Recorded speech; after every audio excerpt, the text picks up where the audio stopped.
Radha Madhava Kunja Vihari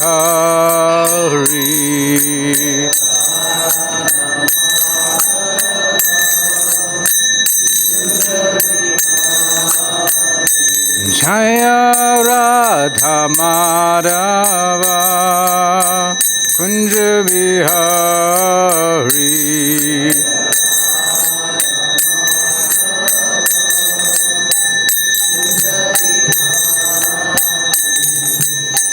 Gopi Janavalabha Girivardhari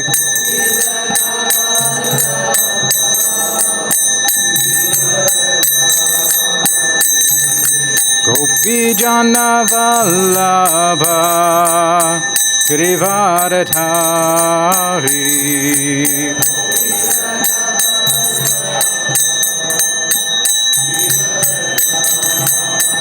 Yashodanandana Vraja Janaranjana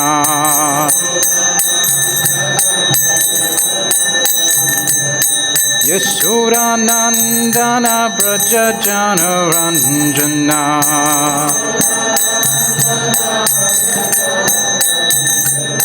Yamuna Tira Vanachari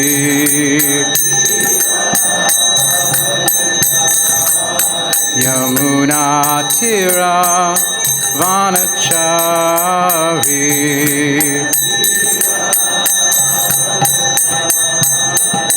Jaya Radha Madhava Kunja Vihari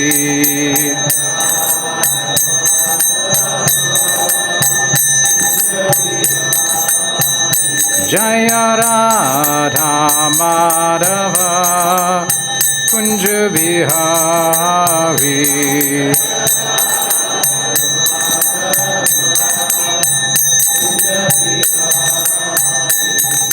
Gopi Janavalabha Girivardhari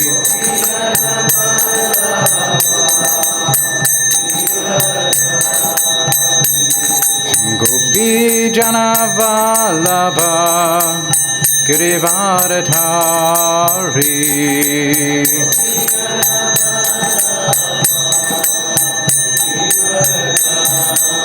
Yashodanandana Prajajana Ranjana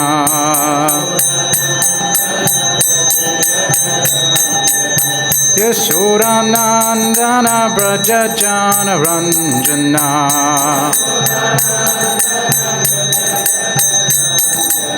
Yamuna Tira Vanachari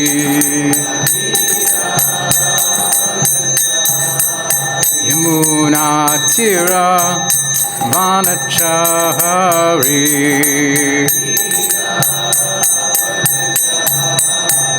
Jaya Radha Madhava Kunja Vihari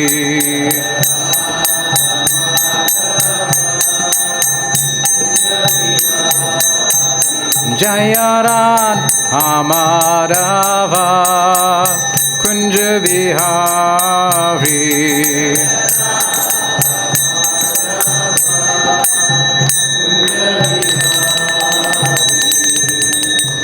Jayam Vishnu Pad Paramahamsa Parivrajikacharya Astota Sata Sri Srimad His Divine Grace Abhayacharana Vindam Bhakti Vedanta Goswami Maharaj Srila Prabhupada Ki Jai ISKCON BBT Founder Acharya Srila Prabhupada Ki Jai Prem Se Kaho Shri Krishna Chaitanya Prabhu Nityananda Shri Advaita Gadadhara Shrivas Adhikar Bhakti Vrinda Ki Jai Shri Shri Radha Krishna Gopa Gopna Sham Kunda Radha Kunda Giri Govardhan Ki Jai Shri Vrindavan Dham Ki Jai Shri Mathura Dham Ki Jai Shri Mayapur Dham Ki Jai Yamuna Maya Ki Jai Ganga Maya Ki Jai Shrimati Tulasi Devi Ki Jai Samaveta Bhakta Vrinda Ki Jai Gaur Premanandi Hari Hari Bo.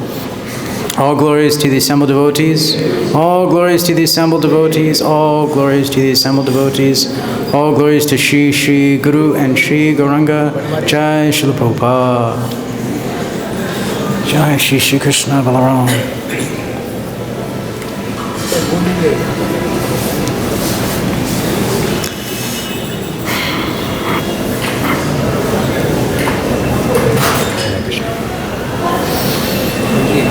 Like this. Thank you. Actually, that is better. Thank you.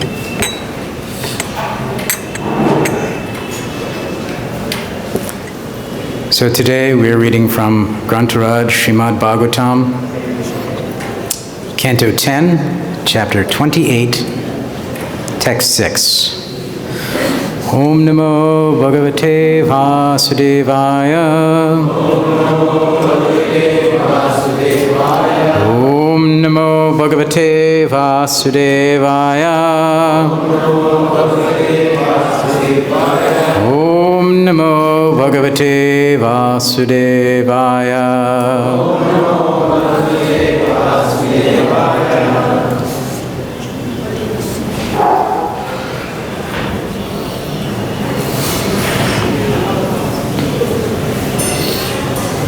All glories to their lordships, Shri Shri Gaura-Nitai, Shri Shri Krishna Balaram, Shri Shri Lalita Vishaka, Shri Shri Radha Shyamasundar.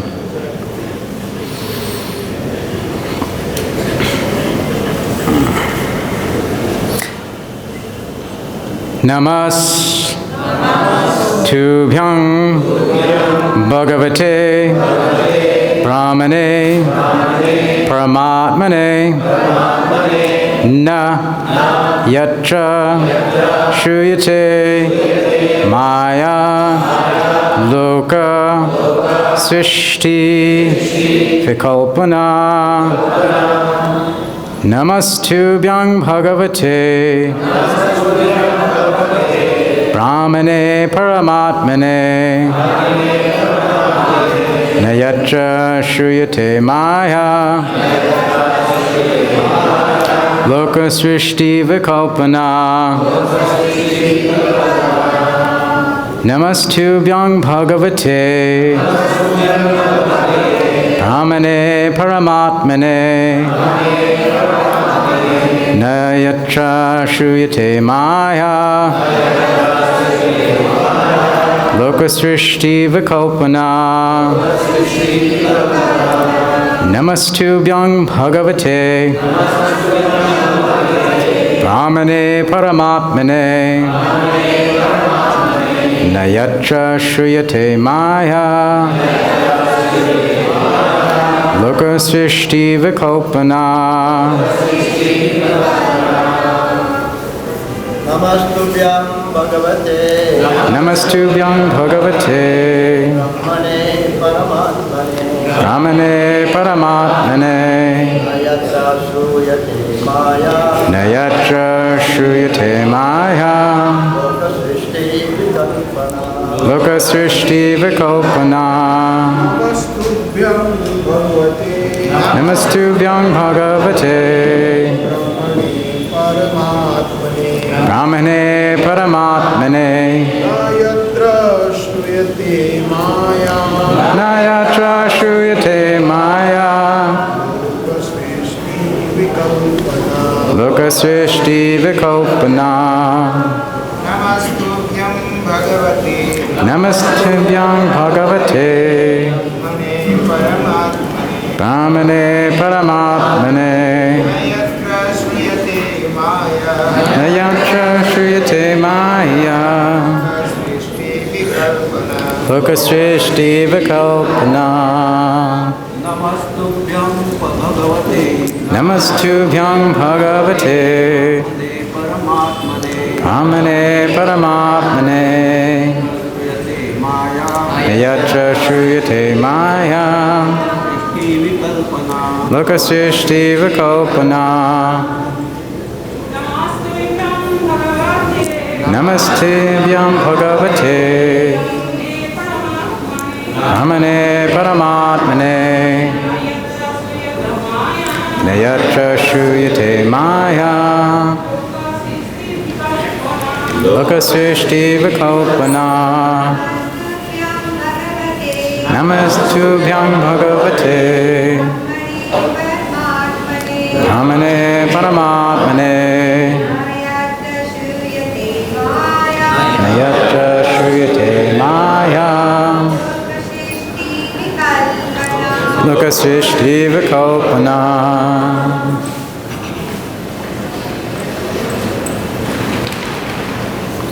Namaḥ, obeisances. Tubhyam, unto you. Bhagavate, unto the Supreme Personality of Godhead. Brahmaṇe, the absolute truth. Parama-ātmane, the Supreme Soul. Not. Yatra, in whom. Śrūyate, is heard of. Māyā, the illusory material energy. Loka, of this world. Sṛṣṭi, the creation. Vikalpanā, which arranges. Translation by the servants of His Divine Grace, Śrīla Prabhupada. My obeisances unto you, the Supreme Personality of Godhead, the Absolute Truth, the Supreme Soul, within whom there is no trace of the illusory energy which orchestrates the creation of this world. Please repeat. My obeisances unto you, the Supreme Personality of Godhead, the Absolute Truth, the Supreme Soul, within whom there is no trace of the illusory energy, which orchestrates the creation of this world. Purport by the servants of His Divine Grace, Śrīla Prabhupada. The word śrūyate is significant here. Śruti, or Vedic literature, consists of authorized statements made by the Lord Himself or His enlightened representatives. Thus, neither the Lord nor recognized spiritual authorities would ever say that within the Absolute Truth, the Personality of Godhead, there is the fault of illusion. Śrīla Śrīdhara Svāmī points out that the word brahmaṇe here indicates the Lord is full in Himself, and that the term paramātmane indicates He is the controller of all living entities. Thus, within the Supreme Being, complete in Himself and omnipotent, we do not find any jurisdiction of the material illusory energy. Om Jnanatimurandasya Gyananjana Shalakaya Chakshurunmilitam Yena Tasmai Shri Gurave Namaha.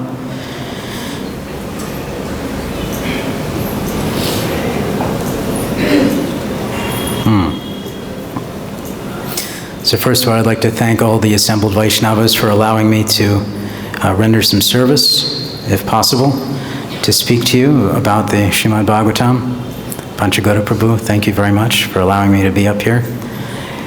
Actually, in your presence, in the presence of all the superior Vaishnavas, I shouldn't be sitting up here and speaking to you, but as a service, I will attempt to do my level best. So I was reading this purport earlier, studying, and one word in the last line of the purport, jurisdiction, struck me as very interesting. That the material illusory energy has no jurisdiction over Krishna. It reminded me of a story I had heard about the Pope. Everyone here knows who the Pope is? Yes? So the Pope is the leader of the Catholic world, and many consider him to be the superior spiritual personality in the modern world today. So at one point he had been out traveling and he flew back to Rome, and his limousine picked him up. And as he was just about to get into the limousine, he said to the driver, you know, when I was appointed Pope, I couldn't drive myself anymore, and I I think I want to remember what it was like. So why don't I drive and you get in the back? So the Pope got in the front seat of his limousine and started driving. Because he hadn't driven in a long time, and he became a little bit excited with the prospect of controlling his own comings and goings, he began to speed.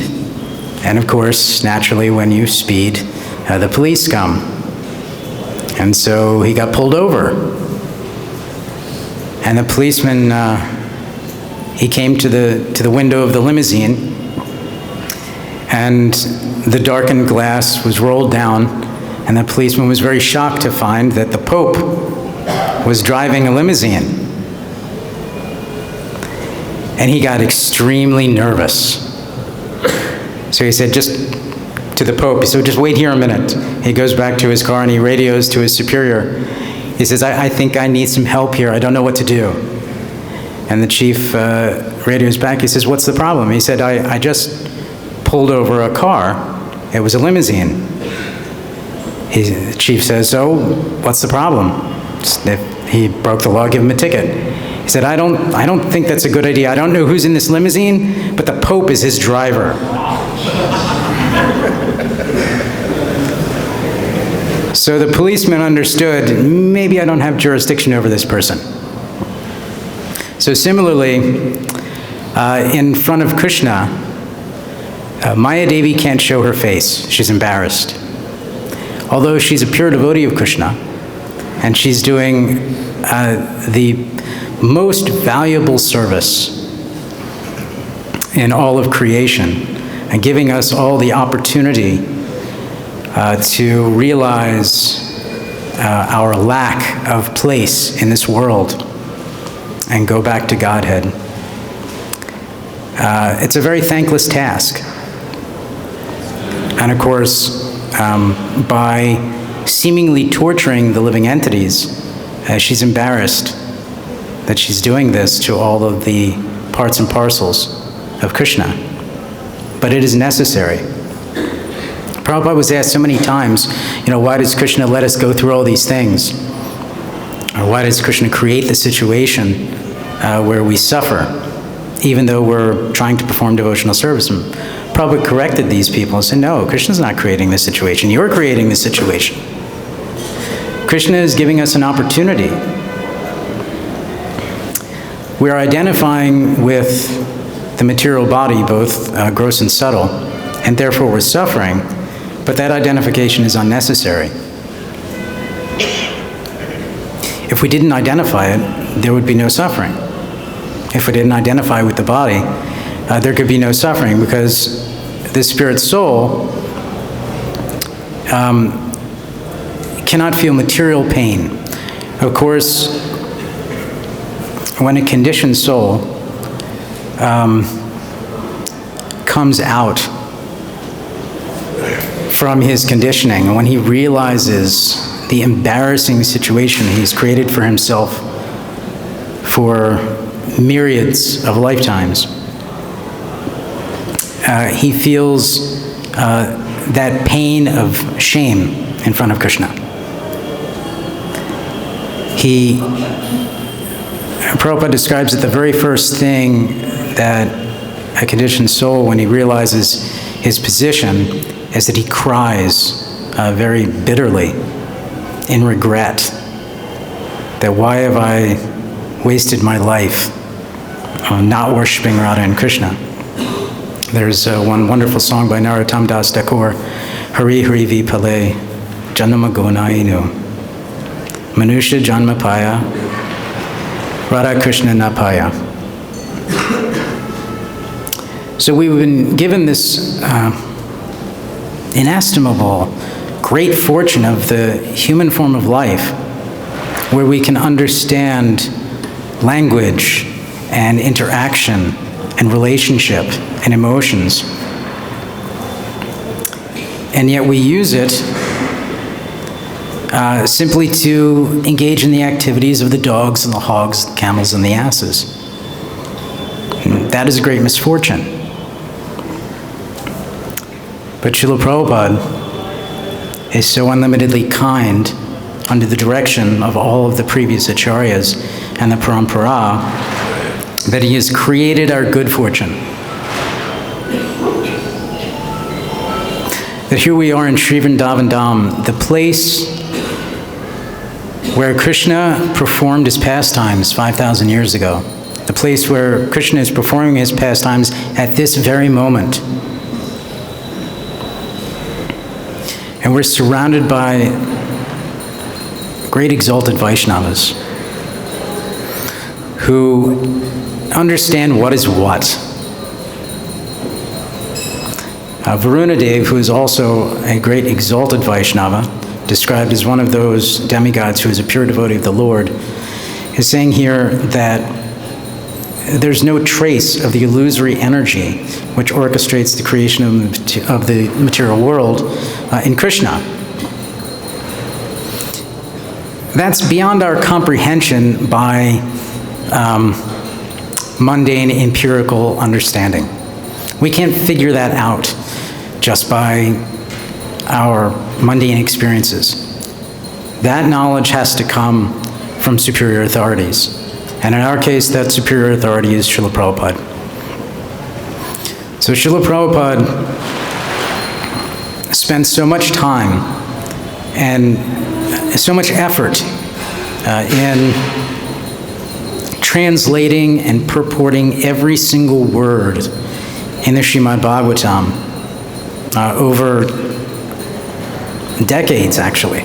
We think about Śrīla Prabhupada starting ISKCON in 1965 and translating until he left this world in 1977. But he actually began his translation work of Srimad Bhagavatam several years before that, at least a decade or two. Wasn't it in the early 50s, Panchagoda Prabhu? And also before he began ISKCON, he translated Bhagavad-Gita, and he wrote the Back to Godhead, Guitar Gan. He wrote so many poems. Śrīla Prabhupada, for many decades, was a prolific writer. And just the one time he actually revealed that he was in the spiritual world. And Krishna told him, you go down to the material world and write some books. And Prabhupada said, me go down to that horrible place? Yeah, we're going all over the place, going to the United States, to Europe, to Africa, to Australia, New Zealand, and thinking, oh, I will see this here, I will see that there. It's so wonderful, the material creation. Oh yes, it's Krishna's material creation, it's wonderful. But when Śrīla Prabhupada was given that opportunity, he was like, no thanks. But Krishna insisted.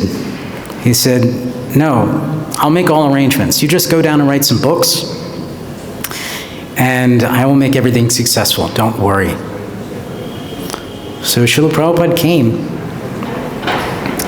and he gave us this wonderful treasure of the Srimad Bhagavatam, the Sri Chaitanya Charitamrita, Krishna book, Bhagavad-Gita, Shri Upanishad, nectar of instruction, nectar of devotion. This gift cannot be measured in any kind of material value. Sometimes when the pious devotees go out on book distribution and they ask for donations for the books, people ask, oh, how much should I give? I went out on book distribution once, a long time ago, and I said, you should give everything. You don't have enough to afford this book. But whatever you do have, you give that. But the most important thing is whatever you give with your heart. Whatever you may have in your pocket is here nor there. Whatever you have in your heart, that's what Krishna wants. And when you don't give from the heart, Krishna sees that too, because he's there. Krishna is in your heart, and he sees what you're hiding under your dhoti, and he sees what you have in your hand to present to him. I was reading the story of Sudama Brahman, and Krishna's Brahmin friend, childhood friend. And he had a small cloth pouch filled with chipped rice, very small amount of chipped rice, because he was very poor, and that's all he could afford. And he was very embarrassed that how can I give this? Just like the person out on book distribution, what should I give? So Sudama Brahman understood, whatever I'm giving, it's nothing. He was in Krishna's palace with Rukmini and looking around and seeing the opulence. We have amazing opulence here at Shri Krishna Balaram. I mean, I was just marveling today looking at all the flower decorations. It's simply amazing. All the servants here are doing such wonderful, wonderful work to make Krishna's temple so attractive and so beautiful. So Sudama Brahman was in Krishna's palace in Rukmini that makes all of this look very simple and rustic. And he had a little bit of chipped rice to give Krishna. But he wasn't willing to give it because he was embarrassed. Somehow in his heart he was thinking, this is not good enough and it will embarrass me. But Krishna, because he knew that Sudama Brahman was his very dear friend and had great love for him in his heart, he forcibly grabbed that cloth and he opened it up and he took a morsel of that chipped rice. And when he ate that chipped rice, it's described that he almost fell into a trance of ecstasy from the taste of that chipped rice. Now, I've had some really good chipped rice in my life, but I don't think it's ever caused ecstasy. But Krishna was tasting the love of his friend. And because he is so grateful, Krishna has many, many wonderful qualities, but one of the most endearing qualities that Krishna has is that he's never ungrateful. He always greatly appreciates and values anything that you give with bhakti. So he was so much grateful and so much appreciative that immediately all the opulence of the King of Heaven, more so in fact, became present in that place where Sudama Vipra was going to go back. At that time he didn't realize it because he was absorbed in just appreciating his friend Krishna, how wonderful Krishna is. So Krishna was so gladdened and so ecstatic to eat that chipped rice that he was about to take another mouthful. But Rukmini Devi, who is actually very submissive and never tells Krishna anything, she grabbed his hand and she stopped him. And she said, do what you like, but if you take another morsel, I can't stay here with you anymore. I got to go with him. I'll have to go personally to his house and take care of all of his opulence. Because by this one morsel, you've given him everything possible, and by the other morsel, you'll actually give me away to him. So understanding the minds of everyone, including his own, Krishna stopped. So just from that one little morsel, because it was offered with all of the love and affection in Sudama Vipra's heart, Krishna was obliged to make all arrangements for Sudama Vipra's perfection. Confirmed. So, I hope you all don't mind. I have a habit of asking for feedback from the audience very early so that I can hear from you. So if anyone has any questions, comments, corrections, chastisements, I would very much like to hear it now. Anyone? Panchagota Prabhu? Sorry? We will continue. Sudama Brahman, being a close friend and being very qualified in Brahminical qualifications, very, very intelligent, but barely he was surviving for so long. how do we understand that someone who's so dear to the Supreme Lord in such poverty, even though he's very, very qualified and very exalted level, what is the nature of that? Well, you don't ask the easy questions, do you? Well, there's a few things going on here. Number one, there was a description that Sudama Vipra had been in the ashram of Sandipani Muni with Krishna, and that when they had gotten lost in the forest and they were hungry, Sudama, being a young child, young boy, was a little afraid for his maintenance. So he had a small amount of food with him, but he hid it, and he didn't share it with Krishna. So as a result of that, no opulence was coming to him later on in his life. So that's one external explanation. But there's other things that are even deeper.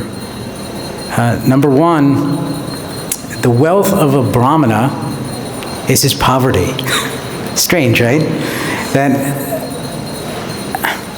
his austerity, his willingness, and even eagerness to live as simply as possible is actually his wealth. And we see that the brahmanas of bygone ages, like Sudama Vipra, they acquired so much tejas from that austerity. They had so much power. And they used it because they knew how to use that power. That power was not just for their own personal aggrandizement, but they used it to save the world. Like the Goswamis. Like the Goswamis, yeah. Dhira, Dhira, Janapriyo, everyone, they're dear to everyone.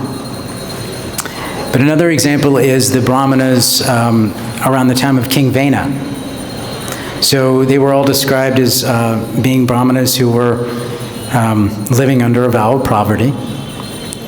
And they had so much tejas that when they saw that the world was being disturbed by the sinful activities of King Vena, all they had to do was, then King Vena was finished. So by living by that vow of poverty, by that vow of austerity, they maintain the power they need to do their duty for the good of everyone. Is that okay? Yeah. Hare Krishna. Hare Krishna. Another way to think about that is that people on the devotee of that calendar, he sees nothing that happens outside the jurisdiction of Krishna. So even with poverty, that's another aspect of Krishna for him. And so one who sees me everywhere sees everything me under lost to him, or is he ever lost to me? Yomapashyati Savatra, that verse. So whether in poverty or in opulence, it would make a difference for him. We saw this with Srila Prabhupada. When he was in London, he was picked up in a Rolls Royce. George Harrison, John Lennon's Rolls Royce. When he came to Amsterdam, he was picked up in a Ford Fiesta or something. I don't know what it was, a very small four-seater. That's it. And he didn't make a difference for him. Because the devotee on that calendar, he sees everything in the jurisdiction of Krishna, and even if there's suffering, he accepts this really as Krishna's mercy, as Krishna appears to him in the form of suffering. So nothing can go wrong for him anymore, because whatever happens in every moment is Krishna. And so Prabhupada also, the last thing he actually said before he left his body in that room right over there, was everything moving and non-moving, there's nothing but Krishna. This consciousness is called Krishna consciousness. So Prabhupada, at some very moment of leaving his body, he expressed this formula, how to see everything in Krishna, whether it's poverty or material prosperity. Thank you so much, Priti Prabhu. Yes, Prabhu. Actually, I just want to, before you say, I just want to make one comment. I was just reading one pastime of Srila Prabhupada where he was having a lecture program I think it was in Mauritius, and one Indian lady who had been coming to the temple many times and asking many challenging questions, she stood up and she asked Prabhupada, Swamiji, can you see God? Very challenging way, and Prabhupada said, yes, you cannot. So she said, she was just dumbfounded. She didn't know what to say, you know. And Prabhupada said, you know, Krishna is everywhere. You know, in Tulsi plant, Krishna is there. In the deity, Krishna is there. I'm speaking about Krishna. Krishna is there. How you cannot see? And then she doesn't know what to say. And he asked her, do you want to see Krishna? Like in Prabhupada's forceful way that you can't lie. And so she looked down and she said, no. He said, therefore you cannot see.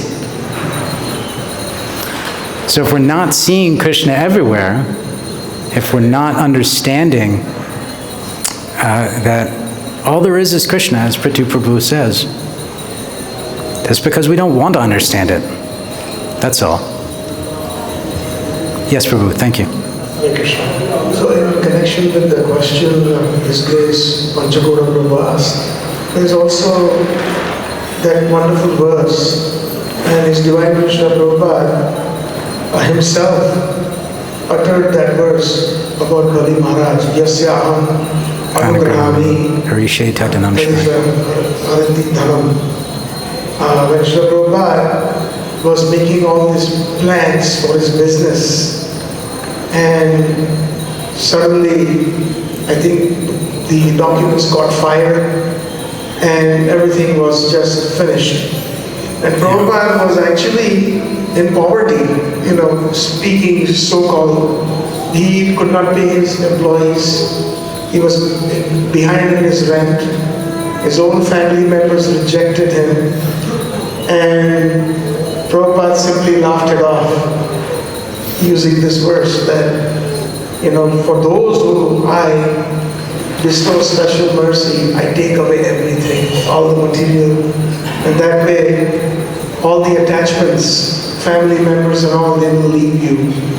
And one will be fully dedicated to me. So that's just one dimension that I remembered.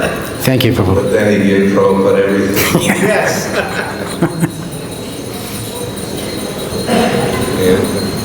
Yes, Mataji.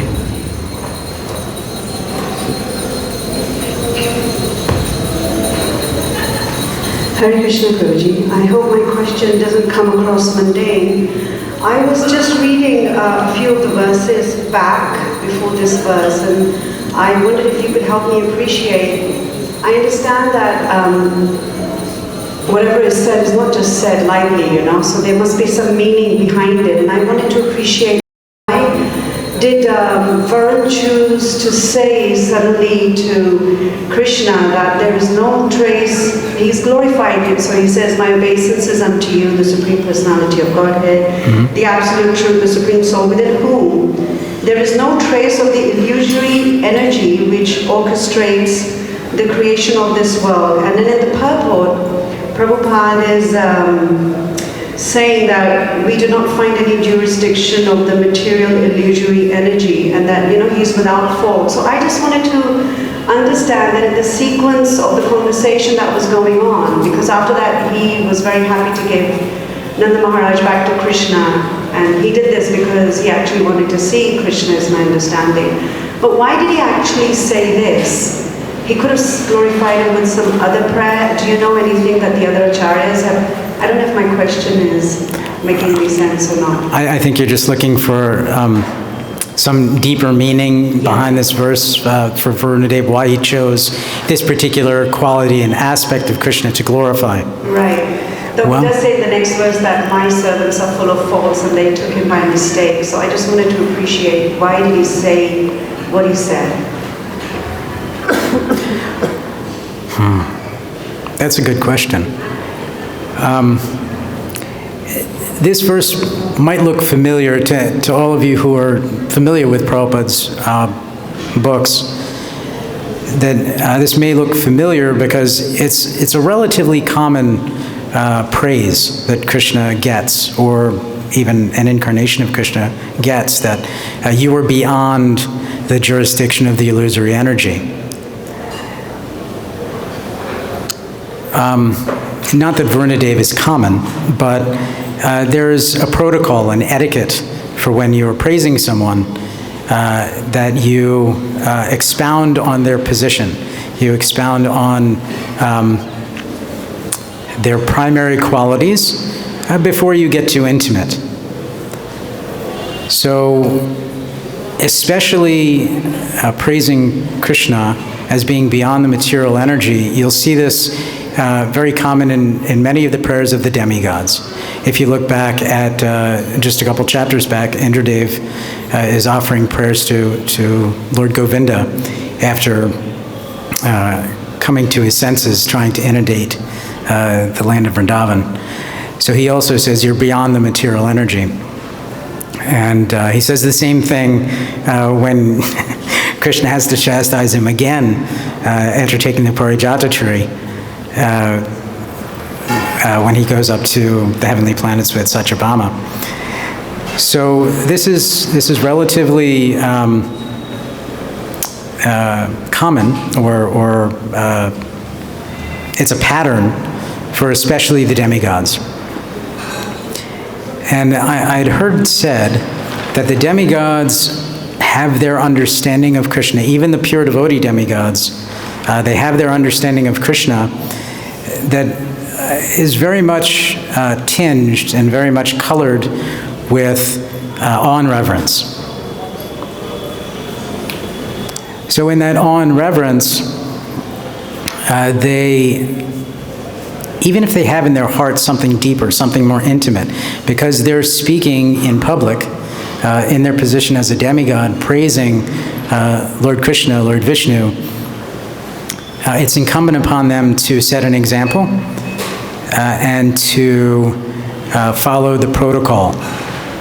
And the protocol is that as a demigod, you don't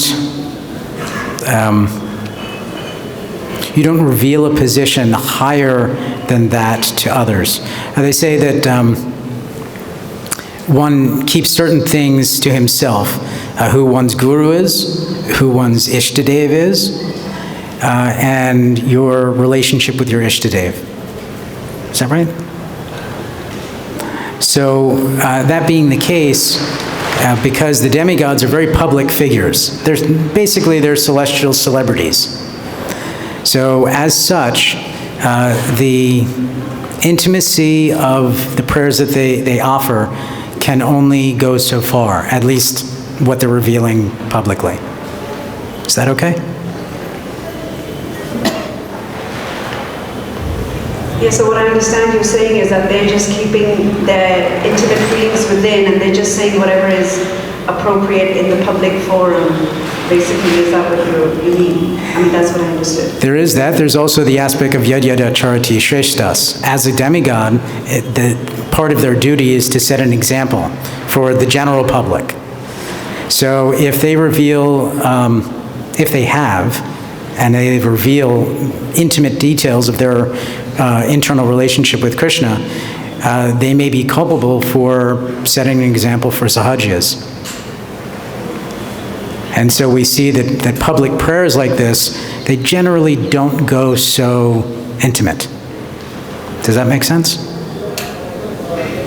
I understand what you're saying. Yeah, I accept them, I suppose. I just think it's funny, that Krishna has come. He did all this drama just so that Krishna could come. And now he's there and he makes a very, the kind of prayer that he just said. I mean, he could have said something more, because he did all of this because he wanted to see him. Do you know what I mean?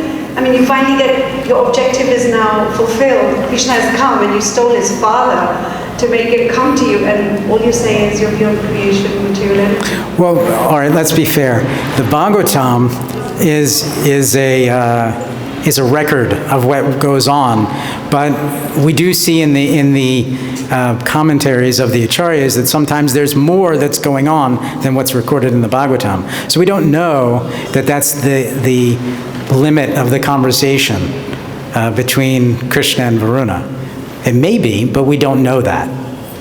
So we have to be a little careful, how we speculate what he may have been thinking or what he may have been feeling or what he should have said or not should have said. I just paid my respects to Varun because I didn't invite him. Yeah.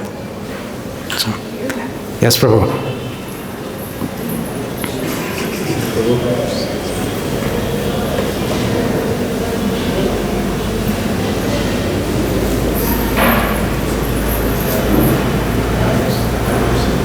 Hare Krishna.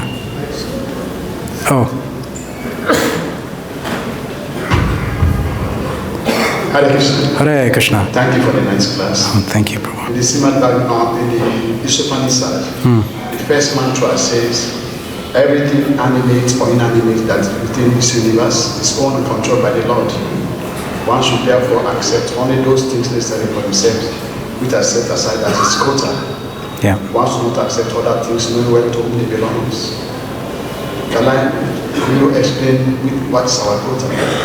Oh, golly. Repeat the question in brief. Okay, so the first verse of the Upanishad is speaking about that Krishna owns and controls everything, and that we should only accept that which is set aside as our quota, and not accept anything else, knowing well to whom everything belongs. The question is, what is our quota? What is our quota? Well, it's different for everyone. Everyone's an individual. One of the wonderful things about this movement and process that Srila Prabhupada gave us is that it's personal. We're personalists. So everyone is an individual. And we can see from the example of Sudama Vipra that his quota was one thing at one time, and then Krishna decided to make his quota something else. But Sudama Vipra didn't go beyond his own duty to change his quota. Krishna bestowed that upon him. So our process for understanding our quota falls under the category of most other things. How we understand it is that's Guru, Sadhu, and Shastra. So we have our Guru, and especially here in Vrindavan, we're so fortunate to be surrounded by sadhus. And of course, we also have Shastra. So we can understand certain things are not our quota by Shastra. It's not our quota to win the lottery because we don't gamble. It's not our quota to have more than one wife because in Kali Yuga that's forbidden. It's not our quota to have a large bar with many different types of alcohol because we don't drink. So we can understand from Shastra many things about our quota. Otherwise, we have to take humble consultation from the other Vaishnavas. That's the only way I can understand my own quota. Otherwise, I'm in the dark. Is that okay, Prabhu? Thank you. Yes, Prabhu. You, and then Mataji. Thank you, Trustee. So, Mataji, she asked some question that why this Varundev is saying like this. I think this is the third line, the Najatra śrūyate māyā. So here the māyā is work there where there is not surrendership. And Varundev is claiming himself that I am not such kind of surrendership, neither my servant. So that we are illusioned and we could not recognize that he is your father, means the connection. So Varundev is just presenting himself that I am not a surrendering soul, means it's humbleness. Yeah. Because where there is surrendership, Mame Paji Prabhadante, Maya Metam Karamite. That's the verse. So here this Maya is working, and the Maya is not work there, and where there is surrendership. Means where there is Krishna consciousness, the connection of the Krishna, there is Maya will not act. Jahan Krishna Taha Mai Maya Radhika. And surrendership and Krishna connection. So once Krishna appeared on the scene, then the māyā that Varunadev's servant was under could not act anymore. Thank you, Prabhu. Very good point. There was a question back there? Yes, Mataji. Could you pass it? Could you pass that? Yeah.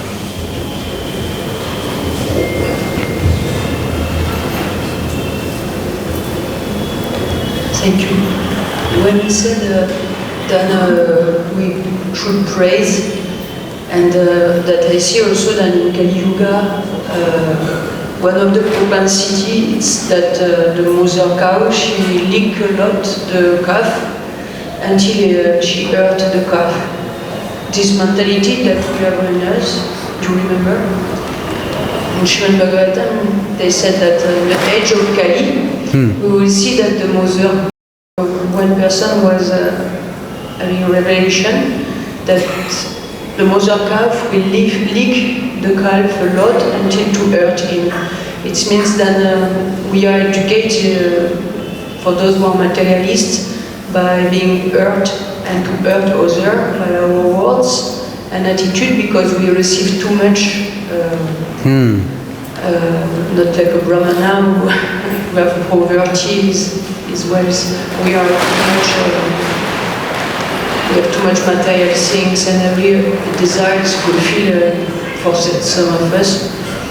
So when we enter after and we have to preach Krishna consciousness and to explain that blessing will be removed, that Krishna will take all our possession for that we are really conscient. I would like to know and about praising also because those who are not from, for example, I come from a materialist family who have a lot of money and power. And when I am in ISKCON, so for Krishna give me to be more humble and tolerant, he remove all that. It means the devotee never praise me or don't want to talk to me easily because the way I will develop my propensity to be proud. So I'm grateful that Krishna corrects me like this and that the devotee also don't approach so much because they want that I am humble and servant. And I feel like this. So my question is how to me be able to make a devotee without giving too much material conditionment.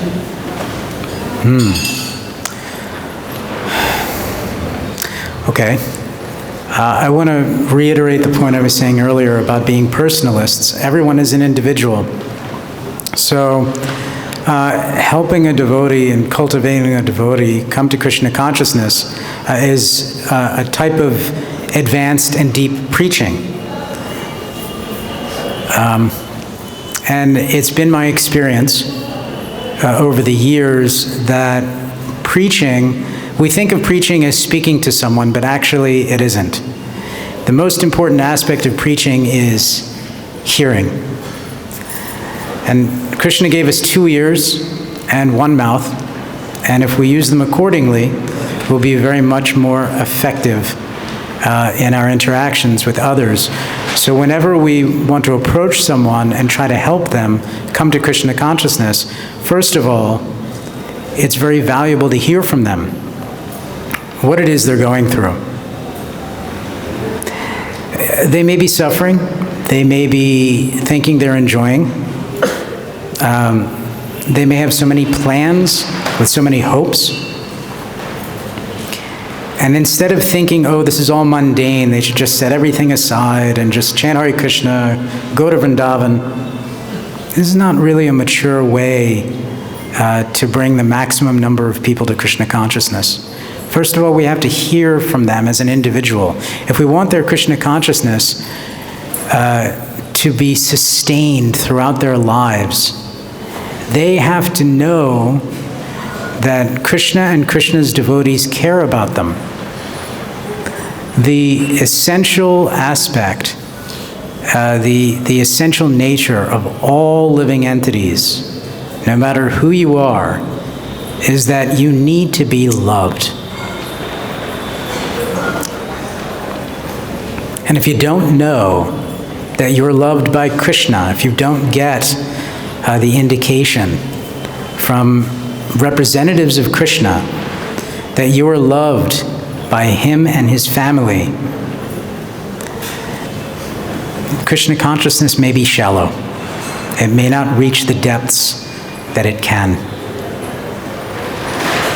So as representatives of Srila Prabhupada and representatives of Krishna consciousness, it's very, very important that we express our appreciation and our affection for fellow devotees.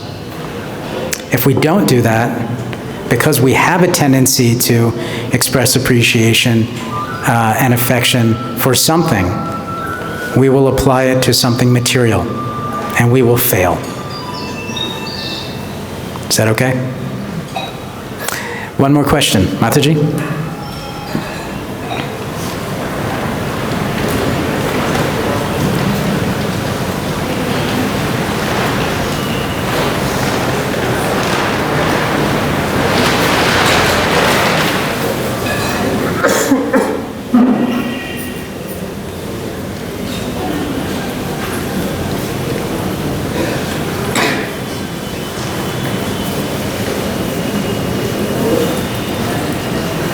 Why do you mess with the microphone? Just leave it on, don't turn it off. I think it ran out of battery. You're too far away. You might come closer. Yes, please come closer, Mataji. Oh, okay, good. Hare Krishna. As you said that there are external things like Sudama looked very poor, and even the queens could not understand in the beginning that why he is so dear to Krishna.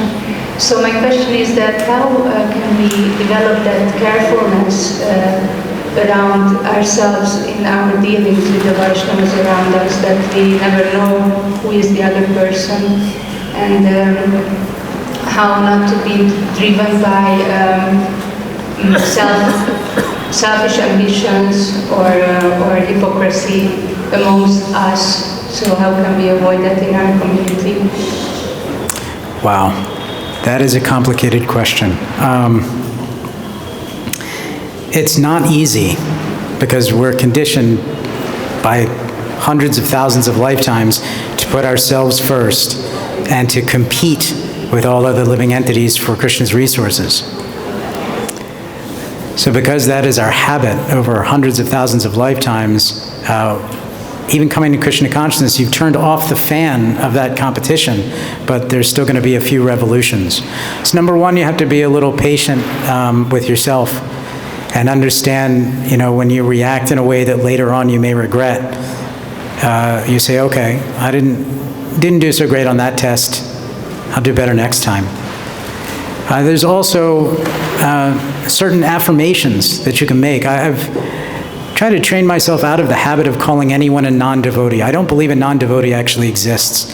There's only those who are devotees, aspiring devotees, and as yet to become aspiring devotees. Other than that, there is no other living entities in existence. That's one thing. Second thing is we also have to be honest and kind with ourselves and know the difference, know where we're at. Most of us are hopefully in the Majjhima Adhikari platform. So we have to make the distinction because our mission is to preach. So we have to make the distinction between the Vaishnava, the innocent, and the envious. The thing is, the envious, we don't hate them. We don't have anything against them. We only wish them good. But we understand our own power individually to help them or not. One devotee may be so powerful he can go into a yoga class somewhere in the West where they're all Mayavadis and they're all talking about everything is one, I'm God, you're God, we're all God, dog's God. and not get angry, but actually convince them. And Prabhupada could do that. Prabhupada could take, Pukka Mayavadis and turn them into Vaishnavas. But we have to understand ourselves and understand our own adhikar, our own power, that how much of a Mayavadi, how much of a Sahaja, how much of an envious person or materialist can I help? Sometimes, someone's talking, we just have to smile, pat them on the shoulder, chant Hare Krishna very loudly, and shove a sweet ball into their mouth so that they stop talking. But we never hate them. Is that okay? Thank you. Hare Krishna. Grantaraj Srimad Bhagavatam ki jai. Jai Śrīla Prabhupada ki jai.